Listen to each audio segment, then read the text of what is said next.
We are the students of final year civil engineering, Mepco Schlenk Engineering College of the batch 2019 to 2023. We carried out a project on a title, Numerical Analysis on Fatigue Resistance of Concrete. I am C.Boomani and Ishwari. I am R.V.Kavitha. I am K.Reshmaa. We are guided by Mr.M.Thiruvannamalai sir, Assistant Professor of Civil, Senior Grade. We did a project on numerical analysis on fatigue resistance of concrete using a finite element analysis in ANSYS. Fracture is a internal change in the structure due to the cyclic loading. Either it is a tensile load or the compressive load.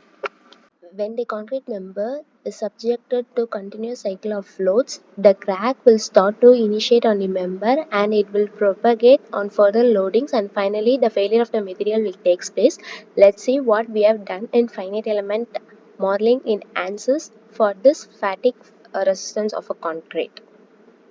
In finite modeling, we assign concrete as a material to a specimen, and its properties like density, Young's modulus, tensile strength, compressive strength were given as the input parameters to the specimen. And S&K curve data is very important to carry out a stress-based approach in finite element modeling for fatigue life analysis. And we have created a model of a specimen 500 cross 80 cross 80 mm, and the notch was created of a length 8 mm and width 2 mm in the specimen. And in the modeling, after modeling, we have carried out the meshing procedure, and the mesh of size 23 mm was provided over the specimen, and this size was fixed by performing the sensitivity analysis. By performing mesh sensitivity analysis, we can get accurate results. So for that mesh size, we perform the further analysis, and we have also provided the mesh in the crack region very closer, so that we can get accurate fatigue life results over there. And we have applied the record force, and we have provided a supports. One support is roller and other support is a inch at the body ends. Then the fatigue tool was assigned and the fatigue life was carried out, and after performing the results, we got the fatigue life for the specimen. The stress concentration will be more at the crack tip, so at the crack tip the fatigue life will be minimum. The results are in agreement with the experimental results.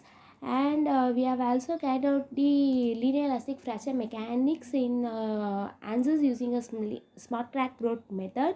By performing this analysis, we can get the critical crack propagation length. The same fatigue life analysis and fracture mechanics was carried out for 4 types of specimens, namely the high performance concrete, high strength concrete, alkali activated concrete, and C50/60 concrete.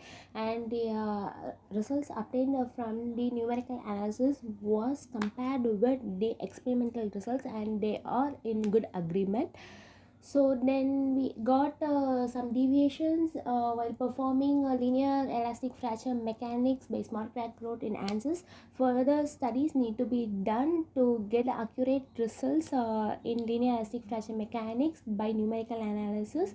So we conclude that fatigue analysis by finite element modeling in ANSYS is an effective tool, and it saves the time we spend in experimental procedures, and it also reduces the laborious work, so we get an accurate result in numerical method as we get in experimental methods. At last, we would like to thank our college management, our department HOD, and our mentor who constantly provided us a support to complete this project titled Numerical Analysis on Fatigue Resistance of Concrete, and provided us all the lab facilities to successfully complete this project.